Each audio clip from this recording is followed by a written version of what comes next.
মোটামুটি সবারই কেনাকাটি হয়ে গেছে পুজোর জন্য, কিন্তু আমারই বাকি আছে। বাকি বলতে কি, পুজোর যতদিন চলবে কেনাকাটি ততদিনই চলবে। তো দেখো আমরা চলে আসলাম আজকে গাজলহাটে, তারাকালী মন্দির দিয়ে সোজা যে রাস্তাটা চলে গেল ওখান দিয়ে 2 নম্বর গেটে পার করে এই দাদাটার দোকান আমি পেয়ে গেছিলাম। তো দাদার দোকানে ডাইরেক্ট চলে গেলাম। তো এখানে আছে অনেক কুর্তির কালেকশন, অনেক রকমের কুর্তি তোমরা পেয়ে যাবে যার যেটা পছন্দ। তো আমারও এখানে এসে একটা কুর্তি দেখে খুব পছন্দ হয়েছিল, খুব সুন্দর। আর সত্যি কথা বলতে দোকানদারের ব্যবহার যদি ভালো না হয় সেই দোকানে কেউ যেতে চায় না। কিন্তু এই দাদাভাই অন্য রকমের অনেকগুলো কুর্তি আমাদেরকে দেখালো, তারপরে আমরা একটা কুর্তি নিয়েছি।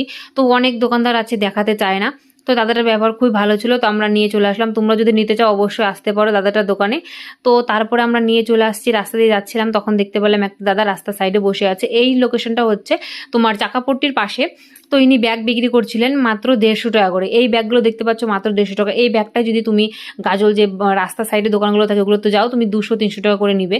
কারণ হচ্ছে কেন বলো তো, ওগুলো দোকানে অ্যামাউন্ট এমনিই বেশি। তো দাদাটাও আমি যখন দেখলো ভিডিও করছি, দাদাটাও বলছিল ঠিক আছে তুমি ভালো করে ভিডিওটা করো, কারণ সবাই জানে এখন ভিডিও করে, হয়তো উনিও বুঝতে পারছে, তার জন্য আমিও ভিডিওটা করছিলাম। আর সাহসটাও বেড়ে গেল, কারণ ফার্স্ট টাইম ভয়েস ওভার দিয়ে ভিডিও করছি, একটু তো ভয় লাগবেই। তো আমি যদি এত কষ্ট করে ভিডিও করি, তোমরা যদি একটু লাইক কমেন্ট শেয়ার করে পাশে থাকো, মনটা আরও বেশি ফ্রি হয় আর ভালো লাগে।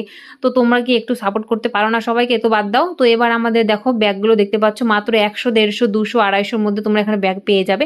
এই ব্যাগটা মাত্র 250 টাকা দাম। তোমাদের যদি ভালো লাগে অবশ্যই তোমরা এই দোকানে এসে নিয়ে যাও। হাতের ব্যাগটা মাত্র 100 টাকা দাম। তো গাজল হাটে এত সস্তার জিনিস কে ছাড়তে পারে বলো? সত্যি কথা বলতে, যে সস্তা বলে না, জিনিস ভালো আছে, খারাপ না, ভালো মন্দ সবই আছে। যদি কারো ভালো লাগে অবশ্যই সে নিচ্ছে, কারণ ভালো মন্দ সব নিজের কাছে। তো তারপর আমরা ফল নিয়ে তারপরে সবজি বাজার করে বাড়ি চলে আসলাম। যদি ভিডিওটা ভালো লাগে লাইক কমেন্ট শেয়ার করে পাশে থেকো আর একটু সাপোর্ট করো।